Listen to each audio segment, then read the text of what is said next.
জীবনের রঙ্গমঞ্চে এমন কিছু মুহূর্ত আসে যখন আইনের কষ্টিপাথর আর মানুষের আত্মার আরতি মুখোমুখি এসে দাঁড়ায়, যেখানে বিচার কেবল সাক্ষ্য বা নথিপত্রের দাস হয়ে থাকে না, বরং হৃদয়ের গহন থেকে উঠে আসা এক গভীর মানবতার দাবিকে শুনতে হয়।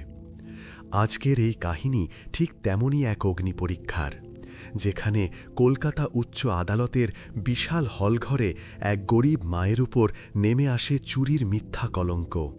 তাকে ঘিরে ধরে চতুর সাক্ষীর দল এবং আইনের জটিল মারপ্যাচ। পুরো সমাজ ও ব্যবস্থা তার বিরুদ্ধে, কিন্তু ঠিক সেই চরম মুহূর্তে তার ১৩ বছরের কন্যা মীরা আদালতে মাথা উঁচু করে দাঁড়ায়। তার হাতে ধরা ছিল কালি ছড়ানো এক অসম্পূর্ণ চিঠি, যা তার মায়ের জীবনের শপথ বহন করছিল। সেই চিঠিটি যখন প্রকাশ পেল, তখন তা শুধু বিচারকের মনকেই নয়, বরং বিচারের সংজ্ঞাকেই চিরতরে বদলে দিল। এই গল্প বিশ্বাস, সাহস এবং এক মায়ের পবিত্র প্রতিজ্ঞার। এটি সেই অলৌকিক সত্যের গল্প, যেখানে একটি অসম্পূর্ণ লেখা প্রমাণ করে দিল সত্যের কাছে কোনো বেড়ি টেকে না। গল্পটি শোনার পর আপনিও বলবেন, এটাই তো মানবতা দিয়ে মোড়ানো আসল বিচার। আজকের এই কাহিনী আপনাদের সেই আদালতের দিকে নিয়ে যাবে। কলকাতা উচ্চ আদালতের পুরাতন ভারী হলঘর, তার দেওয়ালে সময়ের পুরনো রং, আর ছাদ থেকে ঝুলন্ত পাখাগুলো এক ক্লান্ত আওয়াজে ঘুরছে। কাঠের বেঞ্চগুলোতে মানুষজন নীরবে বসে আছে, এবং সবার দৃষ্টি এখন কাঠগড়ায় দাঁড়িয়ে থাকা একজন মহিলার ওপর স্থির। তার নাম লক্ষ্মী, এক দরিদ্র নারী যিনি তার পুরো জীবন অন্যের বাড়িতে ঘর ঝাড়ু দেওয়া, বাসন মাজা ও কাপড়ের কাজ করে কাটিয়েছেন। কিন্তু আজ তিনি সেই একই আদালতে একজন অপরাধীর মতো দাঁড়িয়ে আছেন। তার মুখটা খুব ক্লান্ত, চোখে অসহায়তা স্পষ্ট, আর ঠোঁটগুলো কাঁপছে। তিনি একটি সাধারণ পুরনো সুতির শাড়ি পরেছেন, পায়ে জুতো পর্যন্ত নেই, কিন্তু তার মুখমণ্ডলে এক অদ্ভুত সত্যতা যেন জ্বলজ্বল করছে, যেন তিনি চিৎকার করে বলতে চাইছেন, আমি নির্দোষ। কিন্তু আদালতে শুধু চোখের সত্যতা দেখা হয় না, এখানে তো প্রমাণ ও সাক্ষীরাই কথা বলে। সরকারি উকিল উঁচু আওয়াজে উঠে দাঁড়িয়ে বললেন, মাই লর্ড, এই মহিলা লক্ষ্মী তার গৃহকর্ত্রী মিসেস সেনগুপ্তের বাড়ি থেকে হীরার আংটি এবং ১০,০০০ টাকা চুরি করেছেন। সাক্ষী সবাই উপস্থিত আছেন, এবং কাগজপত্র পরিষ্কারভাবে বলে দিচ্ছে যে চুরিটা ইনিই করেছেন। ভিড়ের মধ্যে তখন ছোটখাটো একটা চাঞ্চল্য সৃষ্টি হয়। কিছু লোক সন্দেহের চোখে তাকাতে থাকে, কেউ কেউ ফিসফিস করে, এই নিশ্চয়ই চোর। লক্ষ্মী কাঁপতে কাঁপতে ক্ষীণ স্বরে বলেন, না সাহেব, আমি কিচ্ছু করিনি, আমি গরিব, কিন্তু আমি চোর নই। তার কণ্ঠস্বর এতই দুর্বল যেন মনে হয় যেন তার শ্বাস প্রশ্বাসও ভয়ের ভারে চাপা পড়ে গেছে। বিচারকের গম্ভীর দৃষ্টি তার ওপর স্থির হল। তার মুখে কঠোরতা, কিন্তু তার চোখে কোথাও একটা গভীর চিন্তার ছাপ। ঠিক তখনই সামনের একটি বেঞ্চে বসা একটি মেয়ের দিকে নজর যায়। মীরা, ১৩ বছরের একটি নিষ্পাপ মেয়ে। তার চুল এলোমেলো, ফ্যাকাশে হয়ে যাওয়া স্কুল ড্রেস এবং চোখে অশ্রুর এক সমুদ্র। সে তার মাকে এমনভাবে দেখছে যেন তার পুরো পৃথিবীটাই সেই কাঠগড়ার ভেতরে দাঁড়িয়ে আছে। তার হাত বারবার কাঁপছিল। ঠোঁট থেকে শুধু বেরোল, আমার মা মিথ্যাবাদী নন, আমার মা চোর নন। কিন্তু তার নিষ্পাপ আওয়াজ আদালতের উঁচু ছাদ আর ঠান্ডা দেওয়ালগুলোর মাঝে কোথাও যেন চাপা পড়ে গেল। এক এক করে সাক্ষী এলেন। গৃহকর্ত্রী মিসেস সেনগুপ্ত বললেন, লক্ষ্মী বেশ কয়েক বছর ধরে আমার বাড়িতে কাজ করছিল, কিন্তু ঠিক যেদিন চুরি হয়েছিল সেই দিন ওই বাড়িতে ছিল। আমি ছাড়া বাড়িতে অন্য কোনো বাইরের লোক ছিল না। পাড়ার অন্য এক প্রতিবেশীও সাক্ষ্য দিলেন, হ্যাঁ মশাই, আমরা দেখেছি চুরির দিন লক্ষ্মী বাড়ি থেকে বেরিয়ে যাচ্ছিল। সরকারি উকিলের মুখে তখন আত্মবিশ্বাসের হাসি। সবকিছুই তার পরিকল্পনা অনুযায়ী চলছিল। প্রমাণ, সাক্ষী এবং সবকিছুই লক্ষ্মীর বিরুদ্ধে। লক্ষ্মী শুধু মাথা নিচু করে কাঁদতে থাকলেন। তার চোখ থেকে গড়িয়ে পড়া জল গাল বেয়ে মেঝেতে পড়তে লাগল, যেন প্রতিটি অশ্রু তার নির্দোষতারই সাক্ষ্য দিচ্ছিল। কিন্তু আদালতের নিয়মে অশ্রুর কোনো দাম নেই। ঠিক সেই মুহূর্তে হঠাৎ মীরা উঠে দাঁড়াল। তার ছোট্ট শরীরটা কাঁপছিল, কিন্তু চোখে অদম্য সাহস ফুটে উঠছিল। সে ধীরে ধীরে তার পুরনো ব্যাগ থেকে হলুদ হয়ে যাওয়া একটি কাগজ বের করল। কাঁপতে থাকা হাত দিয়ে সেটা ওপরে তুলে ধরে বলল, মাই লর্ড, এটা আমার মায়ের লেখা চিঠি, যেটা তিনি আমার বাবাকে লিখেছিলেন যখন তিনি হুগলি জেলে ছিলেন। এতে সেই সত্য লেখা আছে যা আর কেউ জানে না। পুরো কোর্ট রুমটা যেন নড়ে উঠল। সবার চোখ সেই নিষ্পাপ মেয়েটির দিকে ঘুরে গেল। উকিল ভ্রু কুঁচকে তাকালেন। বিচারকের মুখমণ্ডল আরও গম্ভীর হয়ে উঠল। তিনি মেয়েটিকে বললেন, মা, এটা পড়ে শোনাতে পারবে? মীরার চোখ থেকে জল গড়িয়ে পড়ল, কিন্তু সে সাহস সঞ্চয় করল। কাঁপতে থাকা ঠোঁট দিয়ে কাগজটা খুলে পড়তে শুরু করল। প্রিয় আলোক, আমি জানি তুমি জেলে আছো এবং তোমাকে এইবারেও মিথ্যা অপবাদ দিয়ে ফাঁসানো হয়েছে। তোমার দোষ কেবল এইটুকুই ছিল যে তুমি তোমার মালিকের বিরুদ্ধে সত্যিটা বলতে চেয়েছিলে। আমি এই সব জানি এবং আমার খুব ভয় হয় যে তোমার পরে আমাদের মেয়ে মীরা আর আমিও যেন একই মিথ্যা অভিযোগের শিকার না হই। কিন্তু আমার বিশ্বাস আছে যে সত্য একদিন অবশ্যই সামনে আসবে। আমি কখনো চুরি করব না, আমি কখনো কারোর প্রাপ্য অধিকার ছিনিয়ে নেব না। আমার আত্মা এর সাক্ষ্য দেবে। এর পরের অংশে কাগজে কালি ছড়ানো ছিল, কিছু শব্দ অসম্পূর্ণ রয়ে গিয়েছিল, যেন মায়ের শ্বাস সেই চিঠিতেই আটকে গিয়েছিল। মীরার কণ্ঠস্বর ভেঙে গেল, তার চোখ থেকে ঝরা জল কাগজটিকে ভিজিয়ে দিচ্ছিল। পুরো কোর্টরুম গভীর নীরবতায় ডুবে গেল। সরকারি উকিলও আর ততটা আত্মবিশ্বাসী লাগছিলেন না, তার কথাগুলো যেন গলার ভেতরেই আটকে গিয়েছিল। বিচারকের চোখে প্রথমবারের মতো আর্দ্রতা দেখা গেল। তিনি তার শৈশবের দিনগুলোতে ফিরে গেলেন, যখন তিনি ছোট ছিলেন এবং তার মা অসুস্থ অবস্থায় তাকে একটি চিঠি লিখেছিলেন, কিন্তু কখনো সেটি শেষ করতে পারেননি। সেই কাগজটা তার হৃদয়ের সবচেয়ে গভীর কোণে আজও যত্ন করে রাখা আছে। সেই একই অসম্পূর্ণ চিঠি, সেই একই অসম্পূর্ণ ভালোবাসা, সেই একই অসম্পূর্ণ স্পর্শ।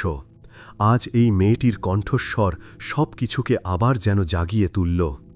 মীরা চিঠিটা নিজের বুকের কাছে চেপে ধরে কাঁদতে কাঁদতে বলল, মাই লর্ড, আমার মা শপথ করেছিলেন যে তিনি কখনো চুরি করবেন না, এবং আমি আমার মায়ের শপথ করে বলছি, আমার মা নির্দোষ, তিনি চোর নন। তার এই কথা শুনে বিচারকের হৃদয় চূর্ণ বিচূর্ণ হয়ে গেল। তিনি কোর্টরুমে প্রথমবারের মতো অনুভব করলেন যে আইন কেবল বইয়ের পাতা থেকে নয়, মানুষের হৃদয়ের গভীর থেকেও তৈরি হয়। তিনি একটি গভীর শ্বাস নিলেন এবং আদেশ দিলেন, এই শুনানি এখনই স্থগিত করা হোক। আমাদের এই তথ্যগুলোর গভীরভাবে তদন্ত করতে হবে। আর সেই একটি মাত্র বাক্য উচ্চারণ হওয়ার সাথে সাথে কোর্টের পরিবেশ সম্পূর্ণ পাল্টে গেল। এবার প্রথমবারের মতো লক্ষ্মীর চোখে আশার এক ক্ষীণ আলো ঝলকে উঠল। মীরা দৌড়ে গিয়ে তার মাকে জড়িয়ে ধরল। লক্ষ্মীর চোখ থেকেও অশ্রু ঝরতে লাগল, কিন্তু এইবার সেই অশ্রু অসহায়তার ছিল না, ছিল আশার। সেই মুহূর্তে আদালতে উপস্থিত প্রত্যেকটি মানুষ অনুভব করল যে কখনো কখনো একটি অসম্পূর্ণ চিঠিও একটি সম্পূর্ণ আইনি বইয়ের চেয়ে অনেক বেশি শক্তিশালী হতে পারে। আদালতে পরের সপ্তাহের শুনানির জন্য সবাই খুব অস্থির ছিল। সরকারি উকিল তার নোট ও প্রমাণের স্তূপ নিয়ে প্রস্তুত ছিলেন, কিন্তু এবার পরিবেশটা আগের মতো ছিল না। মীরা তার মায়ের পাশে বসেছিল, তার ছোট ছোট আঙ্গুলগুলো লক্ষ্মীর হাত শক্ত করে ধরেছিল। তার চোখে সেই একই দৃঢ়তা ছিল যা গত সপ্তাহে বিচারকের সামনে দেখা গিয়েছিল। আদালতের দরজা খোলার সঙ্গে সঙ্গেই বিচারক তার রায় ঘোষণার জন্য এক কঠোর কিন্তু আবেগপূর্ণ স্বরে বললেন, এই মামলায় যে তথ্য এবং প্রমাণ উপস্থাপন করা হয়েছে তার মধ্যে একটি অসম্পূর্ণ চিঠি সামনে এসেছে, যা কেবল একটি নথি নয়, বরং একটি জীবন এবং তার সত্যের প্রতীক। আদালত তদন্তের সময় জানতে পেরেছে যে সেই চিঠিতে বর্ণিত সত্যটি লক্ষ্মীর পক্ষেই ছিল। এই অসম্পূর্ণ চিঠির ভিত্তিতে এবং ব্যাপক তদন্তের পর এটি প্রমাণিত হয়েছে যে লক্ষ্মী যে দিন চুরির অভিযোগে অভিযুক্ত হয়েছিলেন সেই দিন তিনি নির্দোষ প্রমাণিত হন, এবং সেই কারণে আদালত এই সিদ্ধান্ত ঘোষণা করছে যে লক্ষ্মীকে কোনো প্রকার অপরাধের জন্য দোষী সাব্যস্ত করা যায় না, তাকে সব অভিযোগ থেকে মুক্ত করা হলো। কোর্টরুমে হঠাৎ একটি নিস্তব্ধতা নেমে এলো এবং তারপর হালকা গুঞ্জন ও স্বস্তির ফিসফিসানি শোনা গেল। মীরা কাঁদতে কাঁদতে তার মাকে জড়িয়ে ধরল। তার অশ্রুতে আনন্দ এবং শান্তি উভয়েই ছিল। লক্ষ্মী তার মেয়েকে নিজের বুকে শক্ত করে জড়িয়ে ধরলেন এবং প্রথমবারের মতো অনুভব করলেন যে কষ্ট এবং মিথ্যা অভিযোগের পরেও ন্যায়ের জয়ের স্বাদ কতখানি মধুর হয়। বিচারক কোর্টরুমের মাঝখানে বসে চোখে আর্দ্রতা নিয়ে দেখলেন। তার চেহারায় প্রথমবারের মতো দীর্ঘকাল পরে এক ধরনের আবেগের ছাপ ছিল। তিনি অনুভব করলেন যে আইনের কঠোর শব্দ এবং নথিপত্রের শক্তি সবকিছু নয়। কখনো কখনো নিষ্পাপতা এবং সত্যের একটি ছোট্ট ঝলক একটি পুরো ব্যবস্থাকে পাল্টে দিতে পারে। আদালতের বাইরে মিডিয়া এই অসাধারণ ঘটনাটিকে কভার করল। মানুষজন কাঁদতে কাঁদতে এবং হাততালি দিতে দিতে কোর্টরুম থেকে বেরিয়ে এলেন। মীরা এবং লক্ষ্মীর ছবি সংবাদপত্র এবং সোশ্যাল মিডিয়ায় ছেয়ে গেল। মানুষ সেই মেয়েটির সাহসের প্রশংসা করছিল। কিন্তু বিচারকের জন্য এটা কেবল একটা মামলার রায় ছিল না, এটা ছিল তার নিজের হৃদয়ের একটি অংশ খুলে যাওয়া। তার মুখমণ্ডল এখন আর কঠোর ছিল না, বরং শান্ত হাসিতে ভরে উঠেছিল। তিনি অনুভব করলেন যে বিচার শুধু শাস্তি দেওয়া এবং রায় দেওয়া নয়, বরং মানবতার গভীরতায়ও তা বিদ্যমান।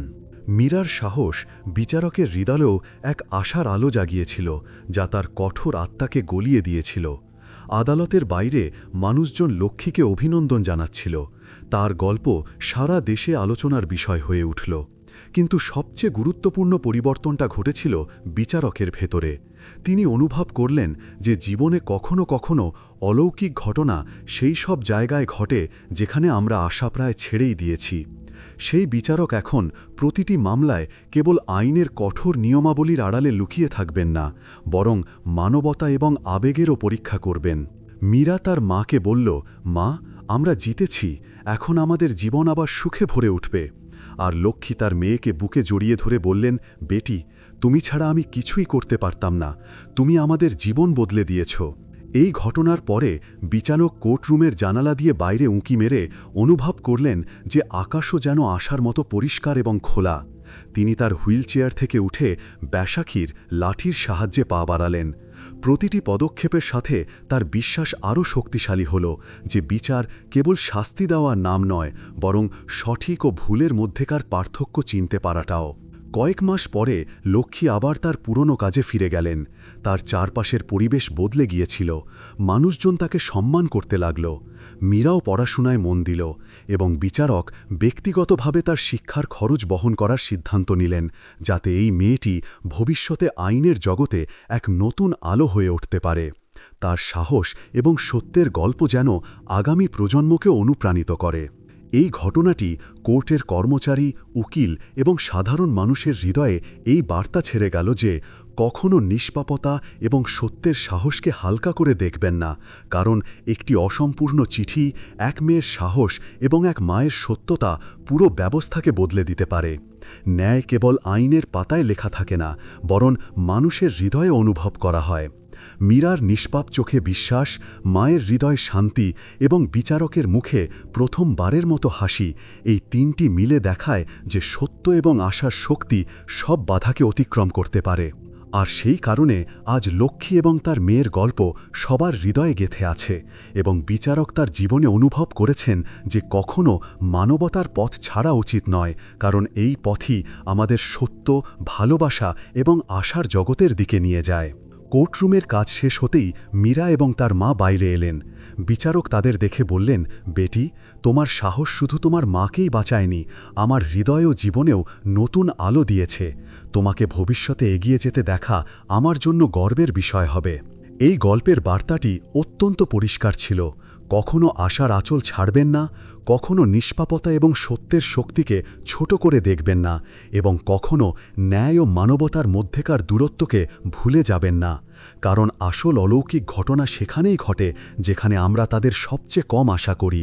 আর এই গল্প, অসম্পূর্ণ চিঠি এবং মায়ের শপথ আমাদের মনে করিয়ে দেয় যে ভালোবাসা, সাহস এবং সত্যের মিলন যে কোনো শেকল ভাঙতে পারে এবং গভীর ক্ষতও নিরাময় করতে পারে। বন্ধুরা, যদি গল্পটি আপনাদের ভালো লেগে থাকে তাহলে একটা লাইক দিন আর বেশি করে শেয়ার করুন যেন আরও অনেকেই গল্পটা শুনতে পারে। আর হ্যাঁ, আমাদের চ্যানেলটি সাবস্ক্রাইব করতে ভুলবেন না, কারণ প্রতিদিনই এখানে পাবেন নতুন নতুন অনুপ্রেরণামূলক গল্প। আর হ্যাঁ, কমেন্টে জানাতে ভুলবেন না আপনি কোথা থেকে গল্পটি শুনছেন। আপনার কথাই আমাদের অনুপ্রেরণা।